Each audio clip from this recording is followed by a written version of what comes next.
Hello viewers, বিনোদন জগতের সকল খবর নিয়ে আজ আমি এসেছি নেহা। শাকিব খানের নামে মামলা দিতে গিয়ে মার খেলেন হিরো আলম।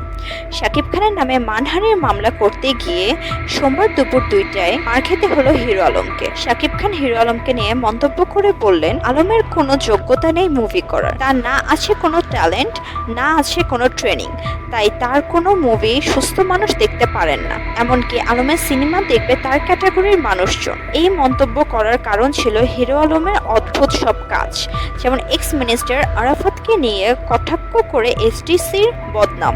পরিষ্কার বোঝা যায় জনপ্রিয়তা পেতে যে কোনো উল্টাপাল্টা কাজ করতে তিনি পিছিয়ে নন। এফটিসির বদনামে পরিষদ বাতিল চাওয়াতে শাকিব খান করলেন তার জন্য মন্তব্য। প্রকৃতপক্ষে শাকিব খানের যেখানে এত কষ্ট করেছেন দেশের সম্মানে বিদেশের কিছু করতে, সেখানে হিরো আলম বিদেশের মাটিতে দেশের সম্মান করেছে হেয়। এসব কারণে হিরো আলমকে নেওয়া হয়নি এফটিসিতে। সোমবার দুপুরে এসব মন্তব্যের জন্য মানহানির মামলা করতে যান হিরো আলম ডিবি অফিসে। তবে কিছু কারণে এসব খবর জানাজানি হয়ে শাকিব খানের ভক্তরা মিনিটেই ডিবি অফিসের সামনে গিয়ে ঘিরে ধরে। ভক্তদের দাবি তাদের একটাই, আনা হোক হিরো আলমকে সামনে, চাইতে হবে মাফ তাকে। হিরো আলমের অদ্ভুত কাজের জন্য, এমনকি মিথ্যা মামলা উঠানোর জন্য তাকে জনগণরা হেনস্থা শুরু করে। পরিবেশ গরম করে হিরো আলমের সাথে সাথে বলে উঠে তার ভুল হয়েছে, আসে সে ক্ষমা প্রাপ্তি এবং তিনি কোনো মামলা করবেন না শাকিব খানের নামে। তবে সেখানে থেমে থাকেননি জনগণ, সেখানে থেমে থাকেননি ঘটনা। এসব ঝামেলা শেষে হিরো আলম